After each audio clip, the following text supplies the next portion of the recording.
오늘 하나님의 시간표 신뢰하기라는 제목으로 하나님의 은혜를 나누겠습니다. 여러분 대부분은 인생 시간표를 갖고 계실 겁니다. 머릿속에 인생 시간표를 그리고 계시는 거죠. 30세 정도만 되면 취업하고 결혼해야지 하고요. 40대 중반이면 내 집을 가져야지. 그리고 60대 중후반이면 은퇴해야지. 이런 인생 계획이 있으실 겁니다. 그걸 오늘은 인생 시간표라고 표현해 보도록 하겠습니다. 다들 인생 시간표가 있으실 겁니다. 자녀가 있는 분들은 자녀에 대해서도 그 시간표를 가지고 계실 겁니다. 애가 2살이 되면 어린이집을 보내야지. 또 둘째는 한 2년 뒤쯤 낳아볼까? 그리고 첫째가 초등학교 들어갔을 때 나는 재취업을 해야 되겠다. 애가 중학생이 되면 영어나 수학은 요 정도는 선행을 시켜야지 이렇게 생각합니다. 시간 단위로도 계획을 하죠. 자녀들의 시간도 계획을 합니다. 몇 시가 되면 수학학원을 보내고 그거 끝나면 피아노하고 또 태권도도 보냅니다. 그 시간에 애가 안 오면 애가 왜 안 올까 이렇게 생각하면서 전화도 하죠. 너 지금 학원 안 가니? 이렇게 물어봅니다. 이렇게 자녀의 시간을 계획하고 또 체크하는 게 보통의 부모님들일 것입니다. 왜 그럴까요? 왜 그렇게 자녀들의 시간을 만들고 또 체크할까요? 아이가 어리니까 그렇습니다. 아이가 너무 어리고요. 또 우리는 부모니까 그렇습니다. 애를 보물처럼 여기는, 지난주에 우리 들었었죠? 애를 보물처럼 여기는 부모이기 때문에 애를 위해서 시간표도 짜주고 또 아이가 그대로 할 수 있도록 도와줍니다. 그런데 여러분, 우리 하나님도 우리를 위해서 그렇게 하시는 분입니다. 우리를 위해서 시간대별로 또 연도별로 시간표를 꼼꼼하게 만들어 두시고 그렇게 세밀하게 우리를 인도해 주시는 분이 바로 하나님이시죠. 왜 그럴까요? 왜 하나님은 그렇게 하십니까? 우리 아버지이시기 때문입니다. 하나님은 우리의 아버지시고 우리는 하나님의 자녀니까 그렇습니다. 성경을 보면 하나님은 우리에게 몸을 주셨죠. 우리에게 몸도 주시고 또 영혼도 주시고 우리의 인생도 주시는 아버지시고요. 우리 육신의 아버지보다도 우리를 훨씬 사랑하신다고 성경에 말씀합니다. 그래서 하나님은 우리에게 대해서 세세하게 시간표를 만들어 두시고 우리 인생에 개입하고 계십니다. 오늘은 이 하나님의 시간표에 대한 3가지 핵심 내용을 배우도록 하겠습니다. 함께 들으면서 깨달음과 은혜가 있기를 주님의 이름으로 축원합니다. 첫 번째로 우리가 알아야 할 것은 이것입니다. 하나님의 시간표는 우리의 시간표하고 다르다는 것이죠. 다른 말로 말씀드리면 하나님이 원하는 때하고 우리가 원하는 때가 다른 경우들이 많이 있습니다. 그걸 우리는 인정해야 됩니다. 하나님이 원하는 때와 우리가 원하는 때는 다르다. 오늘 본문에 그것이 나오는데요. 오늘 본문을 보면 한 마을에 3 남매가 살고 있었습니다. 마르다, 마리아 자매하고요. 또 나사로라고 하는 오빠, 이렇게 3명이 살고 있었습니다. 이들 3 남매는 예수님께서 정말로 사랑하시던 사람들이었습니다. 예수님이 끔찍히 사랑하셨습니다. 5절을 보면 예수께서 그들을 사랑하셨다 이렇게 말하고요. 36절에도 그들을 너무나 사랑하셨다 이렇게 표현되어 있습니다. 이렇게 예수님이 어떤 사람을 콕 집어서 사랑했다 이 표현하는 것은 성경 전체를 보면 3가지 경우밖에 없습니다. 굉장히 특별한 표현인 겁니다. 그러니까 예수님은 다른 사람들이 볼 때 어쩌면 시기가 날 정도로 이 3 남매를 끔찍하게 사랑하셨습니다. 그런데 하루는 너무 이상한 일이 일어납니다. 그렇게 이 3 남매를 사랑하시는데 하루는 오빠 나사로가 죽을 병에 걸렸습니다. 그래서 동생들이 예수님께 요청을 했죠. 예수님 빨리 와주세요. 빨리 와서 우리 오빠 낫게 해주세요. 이렇게 전가를 보냈는데 예수님께서 어떻게 하시냐 하면 그걸 듣고 나서도 가지를 않으십니다. 그 얘기를 듣고 나서 안 가세요. 5절과 6절입니다. 예수께서 본래 마르다와 그 동생과 나사로를 사랑하시더니 나사로가 병들었다 함을 들으시고 그 계시던 곳에 이틀을 더 유하시고 여기서 유하셨다는 것은 머물렀다는 것이죠. 이틀 더 머물렀다 합니다. 여러분, 사랑하시더니 하고서 이틀을 더 유하셨다 합니다. 여러분 어떤 생각이 드십니까? 좀 이상하다는 생각이 들지 않으십니까? 좀 뭔가 맞지 않는다는 생각 드시지 않습니까? 우리 생각엔 이래야 말이 됩니다. 예수께서 나사로를 사랑하시더니 곧바로 문병을 가셨더라. 아니면 사랑하시더니 곧바로 고쳐주셨더라. 이래야 맞을 것 같습니다. 저 같아도 그렇게 합니다. 성도가 너무 아파가지고 절 부른다 그러면 곧바로 그날 달려갑니다. 절 부르면 달려가는 거죠. 그런데 예수님은 어떻게 하시죠? 사랑하시더니 그 계시던 곳에 이틀을 더 유하시고. 참 이해가 안 되고요. 너무나 어울리지 않는 말씀 같습니다. 이 자매들도 그랬습니다. 예수님이 정말로 이해가 안 됐을 것이 틀림없습니다. 여러분 한번 이 여동생들의 입장에 서서 상상해 보십시오. 지금 눈앞에서는 사랑하는 오빠가 숨을 헐떡거리고 곧 죽어가고 있습니다. 얼마나 마음이 급했을까요? 그래서 이들은 알아봤습니다. 예수님 어디 계시니? 저기 요단강 근처에 여기서부터 하루 정도 거리에 계시대. 그래? 그러면 빨리 예수님 모시고 오자. 예수님 모시고 오면은 예수님이 오빠를 낫게 하실 거야. 그래서 전가를 보냅니다. 사람을 보내가지고 자매들은 그 사람들이 예수님을 데려오기를 애타게 기다렸습니다. 의식을 잃어가는 오빠 붙잡고서 아마 이랬을 겁니다. 오빠 조금만 더 견뎌. 예수님 오실 거야. 조금만 더 견뎌. 그러면서 눈이 빠져라 하고 밖을 보면서 언제 오실까? 예수님 언제 오실까? 빨리 오셔야 될 텐데 이러면서 발을 동동동동 굴렀을 겁니다. 하지만 이런 상황에서 예수님이 어떻게 하셨죠? 이틀을 더 유하셨다 합니다. 그 계시던 곳에서 이틀을 더 계시다가 그 후에 나사로 집으로 오게 되십니다. 결국에 나사로는 죽게 되고 한참이 지난 4일 만에 예수님은 그 집에 도착하십니다. 죽은 지 4일 후면요, 이 팔레스타인 지방은 너무나 더운 곳이었기 때문에 시체의 부패가 굉장히 빨리 일어나는 곳이었습니다. 상당히 진행될 때였죠. 부패가 상당히 진행돼서 그 육신이 썩어서 냄새가 날 때고요. 4일이면 도무지 회복될 가능성이 없는 때입니다. 살아날 희망이 전혀 없을 때였습니다. 바로 그때에 예수님이 도착하셨습니다. 그게 예수님이 너무나 사랑하시던 가족이 예수님께 간절히 부탁했을 때 예수님이 하셨던 반응입니다. 혹시 오해하실 분 계실지 모르겠는데요, 예수님은 의도적으로 그렇게 하셨습니다. 나사로의 병이 굉장히 위중하다는 거 알면서도 그렇게 하셨고요, 사람들이 자기를 그렇게 급하게 찾고 있다는 거 잘 알고 계셨습니다. 그것보다 더 급한 일이 있었냐? 아니요, 그런 일 없었습니다. 하지만 예수님은 출발을 이틀 동안 미루셨고 결국에 나사로가 죽은 지 4일이 지나서 나사로의 집에 도착하셨습니다. 그렇게 예수님이 도착하셨다는 소식이 마르다와 마리아 자매에게 들렸죠. 이 자매는 예수님을 맞이하러 나갑니다. 분명히 이런 모습일 겁니다. 오빠를 잃고 너무나 많이 울어서 눈이 퉁퉁 부은 얼굴.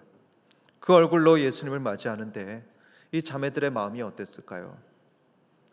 서운함이 말할 수 없이 컸을 겁니다. 속으로 예수님 왜 이제 오셨습니까? 이런 서운함을 가득 안고 예수님을 만났을 겁니다. 그래서 마르다와 마리아 자매는 똑같이 예수님을 만나자마자 이런 말을 합니다. 주께서 여기 계셨더라면 내 오라버니가 죽지 아니하였겠나이다.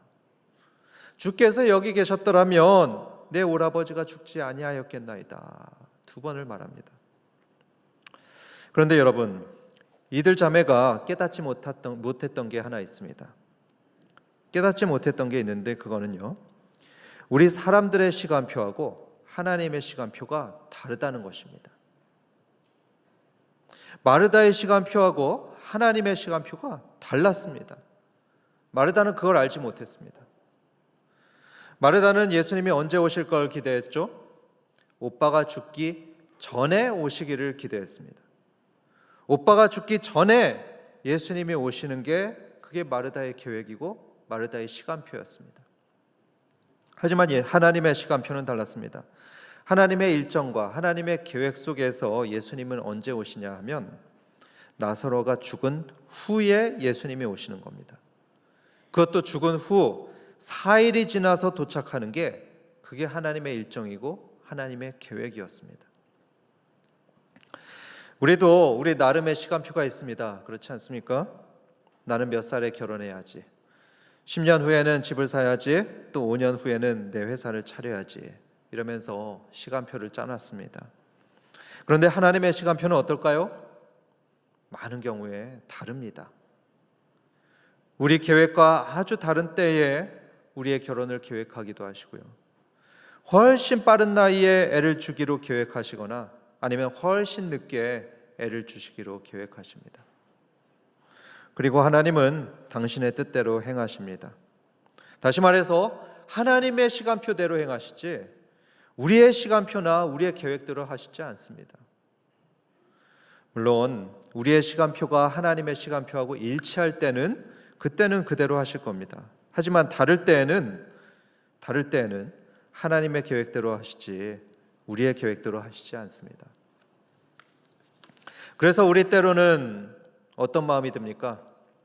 우리는 때론 서운한 마음이 듭니다. 하나님께 대해서 원망스러운 마음이 들기도 하고요, 또 이해가 안 되기도 하죠. 하나님, 왜 지금 저를 안 고쳐주십니까? 왜 지금 저에게 안 주십니까? 왜 지금요? 왜 지금 안 되냐고요? 마치 마르다 자매가 그랬듯이 서운하고 원망스러울 때가 종종 있습니다. 여러분, 왜 그럴까요?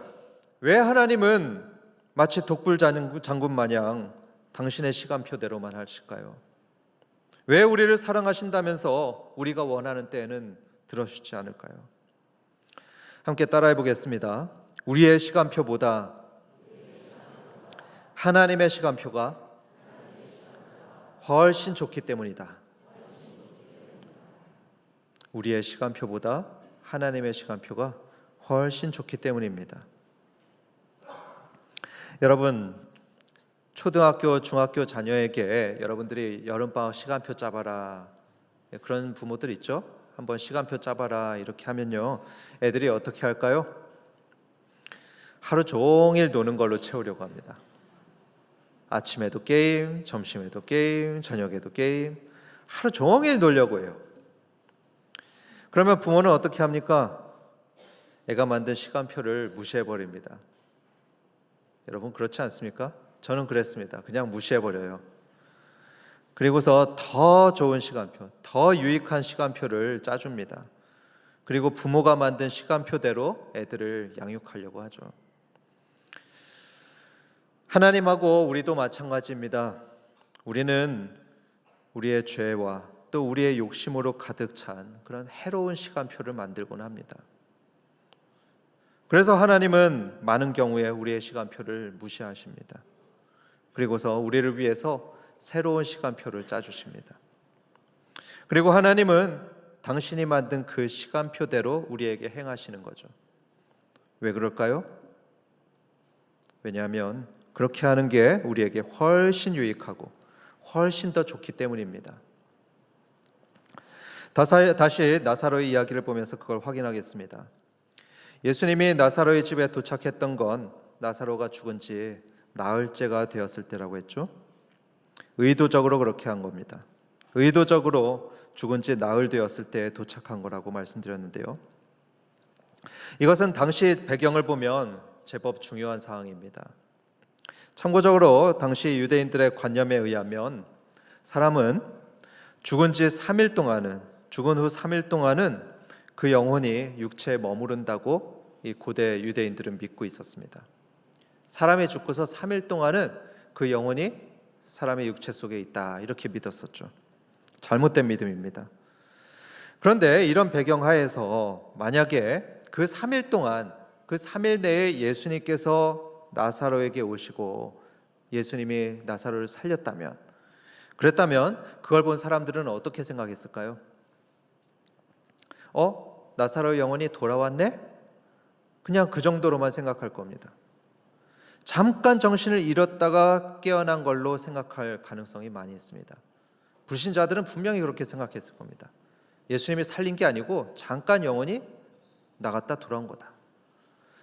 그래서 예수님이 언제 오셨냐 하면 나사로가 죽은 지 나흘째에 오셨습니다. 다시 말해서 나사로의 영혼이 완전히 떠나고, 그래서 그 몸도 완전히 죽고 썩어서 나사로가 살아나는 건 불가능한 일이야, 이렇게 모든 사람들이 여길 때에, 그때에 예수님께서 나사로를 살리셨습니다. 이런 일을 행하셨죠. 예수님은 나사로의 무덤에 가셨습니다. 가셔서 말씀하셨습니다.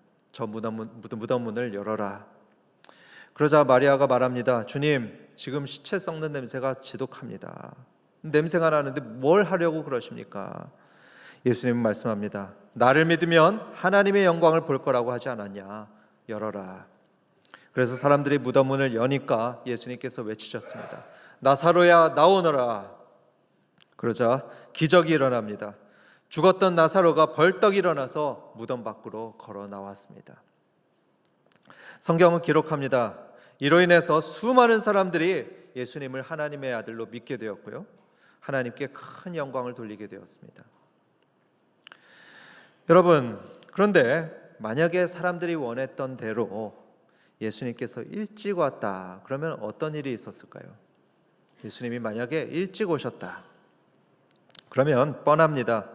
예수님은 참 긍휼이 많으신 분입니다. 그래서 병들어서 누워있는 이 나사로를 보시면서 바로 고쳐주셨을 겁니다. 자매들이 우리 오빠 좀 살려주세요 이렇게 부탁하는 것을 예수님은 바로 들어주셔서 누워있던 그 나사로, 병들었던 나사로를 바로 일으켜주시고 병상에서 세워주셨을 겁니다. 하지만 예수님은 이것보다 더욱 큰 일을 하기를 원하셨습니다.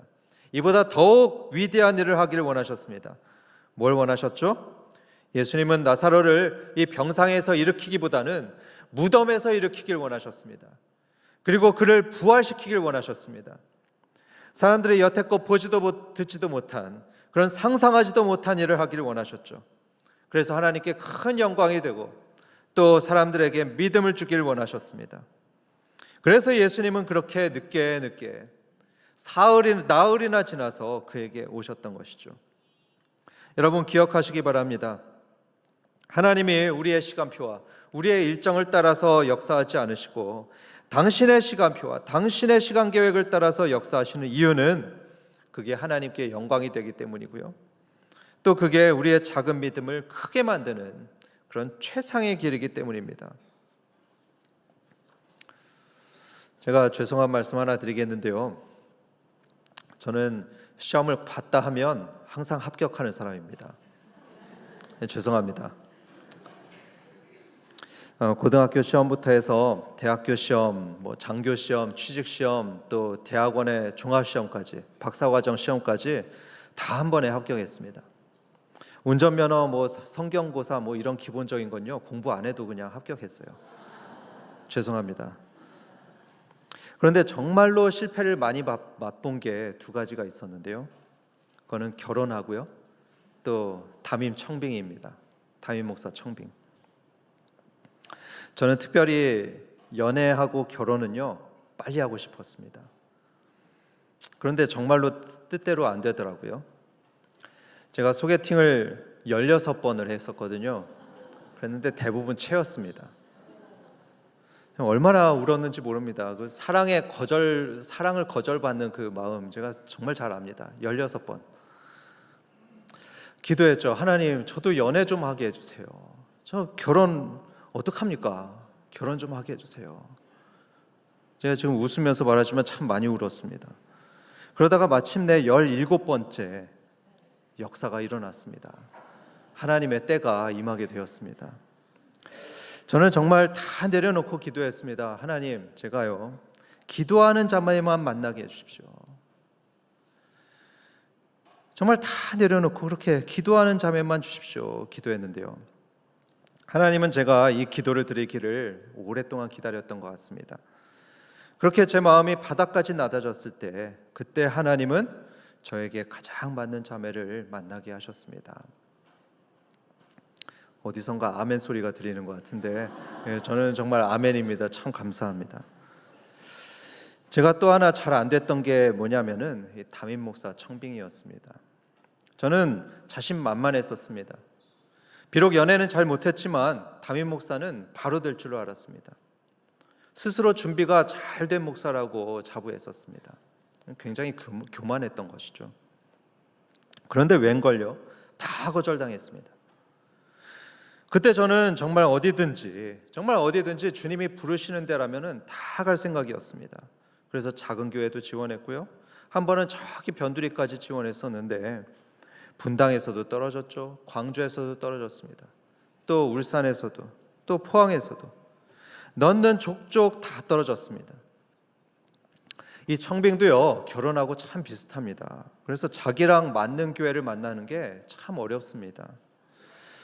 그때 저는 거의 1년간 너무나 낙심했었고요. 때로는 울면서 이렇게 기도했습니다. 하나님, 저는 왜 안 됩니까?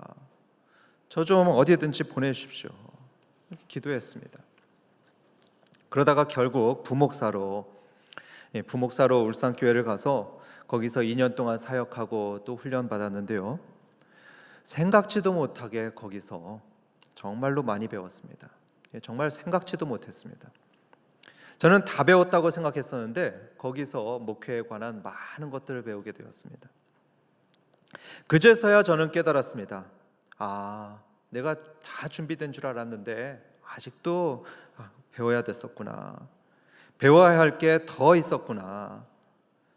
내가 그때 담임이 되었으면 큰일 날 뻔했다. 저는 그렇게 고백했습니다. 그래서 더 이상은 서두르지 않았었죠. 울산교회에서 그저 저에게 주어진 일 열심히 사역하면서 지냈는데요. 지금부터 약 1년 반 전, 그때 드디어 하나님의 때가 왔습니다. 어느 날 한밭교회라는 데에서 연락이 왔습니다. 지원해 보겠냐고 갑자기 연락을 받게 되었죠. 마치 베를린 장벽이 갑자기 무너지듯이 정말 생각지도 못한 때에 목회의 문이 열리게 되었죠. 그래서 기도하며 지원하게 되었고, 그래서 지금 이렇게 우리는 한 가족이 되었습니다. 지금 저는요, 예전에 교회들에서 떨어졌던 게 참 감사합니다. 너무 감사합니다. 저를 떨어뜨렸던 교회 그 장로님 만나면 저 안 받아주셔서 너무 감사합니다. 이렇게 인사를 합니다. 전 큰일 날 뻔했습니다. 그때 그 교회 됐었으면 우리 한박교회에 못 올 뻔했습니다. 성도 여러분, 하나님은 우리를 위해서 가장 좋은 걸 계획하시는 하나님임을 믿으시기 바랍니다. 지금은 왜 안 주실까? 왜 지금은 아닐까? 이런 인간적인 생각이 들 수 있습니다. 하지만 여러분, 이런 믿음을 가지시기 바랍니다. 지난 주일 들었듯이 하나님은 우리를 보물로 여기시는 분이십니다. 우리를 보물로 여기십니다. 그래서 하나님은 자기의 일정과 자기의 시간표를 따라서 우리를 위해서 최상의 것을 준비하시는 분이십니다. 그래서 때가 되었을 때, 또 우리가 준비가 되었을 때, 그때 하나님은 역사하셔서 그래서 하나님께 영광이 되게 하고 또 우리의 믿음을 더 굳세게 하면서 우리를 성화의 길, 또 영화의 길로 이끄시는 분임을 믿으시기 바랍니다. 마지막으로 함께 따라해 보겠습니다. 믿음은 하나님의 시간표를 신뢰하는 것이다. 네, 믿음은 하나님의 시간표를 신뢰하는 것이 믿음입니다. 하나님은 때론 우리가 기대하는 대로 또 바라는 시간에 일이 되지 않도록 하십니다. 그걸 허락하십니다. 하지만 하나님은 지금 우리를 위해서 최상의 계획을 진행하고 계신다고 믿는 것, 우리를 위해서 지금 최상의 계획을 진행하고 있다고 믿는 것, 그것이 바로 믿음입니다. 우리는 지나보면 알게 될 겁니다. 지금은 서운하고 또 하나님이 왜 그러실까, 왜 응답하지 않으실까 생각하지만 시간이 다 지나고 나중에 돌아보게 되면 반드시 깨닫게 될 겁니다. 예수님께서 그래서 늦게 오셨구나. 나에게 믿음을 주시려고, 또 나를 성숙시키시고 더 큰 복을 주시려고 그래서 늦게 주셨구나. 그걸 깨닫고 하나님께 영광을 돌리게 될 날이 반드시 오게 될 겁니다. 그리고 우리는 기다리는 게 필요합니다. 기다리는 게 필요해요. 하나님보다 앞서가지 마시고 하나님이 일하시도록 기도하고 또 기다리는 것이 필요합니다. 예레미야가 3장 25절과 26절에 이렇게 말합니다. 기다리는 자들에게나 구하는 영혼들에게 여호와는 선하시도다. 사람이 여호와의 구원을 바라고 잠잠히 기다림이 좋도다. 그렇습니다. 기다릴 줄 아는 거, 그게 바로 믿음입니다. 아브라함은 기다리질 못했습니다. 아브라함은 참질 못했습니다. 하나님께서 약속하셨죠. 너의 처에게서 아들이 날 것이다. 기다려라. 이렇게 약속하셨는데 아브라함은 기다리질 못했습니다. 70이 되고 또 80세가 넘어갔는데 그래도 애가 생기지 않으니까 이 아브라함의 마음이 급해졌습니다. 그래서 첩을 취했죠. 첩을 통해서 아이를 낳게 되었습니다. 그렇게 첩의 아들을 낳게 되니까 갈등이 생겼죠. 본처하고 첩하고 갈등이 생기고 또 본처의 아들하고 첩의 아들하고 갈등이 생기고 이렇게 대대손손 계속해서 갈등이 생기게 되었습니다. 지금 이스라엘과 아랍의 문제가요, 바로 그때부터 시작되게 된 것입니다. 성도 여러분, 이렇게 내 마음과 내 욕심대로 계획하고 억지로 내가 만든 그 시간표에 맞춰서 내가 살려고 하면요, 무리하게 됩니다. 무리하게 돼요. 무리하게 되면 최상이 아닌 최악의 결과를 초래하게 됩니다. 그리고 관계가 깨지고 문제가 생기게 됩니다. 자녀의 일이 그렇고요, 부부의 일도 그렇고 교회 일도 마찬가지입니다. 순리대로 해야 되고 말씀대로 해야 됩니다. 내가 할 수 없는 건 하나님께 맡기고 기다리는 게 필요합니다. 그렇다면 우리 한번 자신을 돌아보겠습니다. 우리는 어떤 모습일까요? 조급해하면서 하나님보다 앞서가려 합니까? 아니면 하나님을 신뢰하면서 그분의 역사를 기다리십니까? 사랑하는 성도 여러분, 우리가 우리를 사랑하시는 하나님의 계획 속에 살고 있고요, 그래서 우리에게 가장 좋은 것이 계획됐음을 믿고 기대하고 기다리는 저와 여러분이 되시길 주님의 이름으로 축원합니다.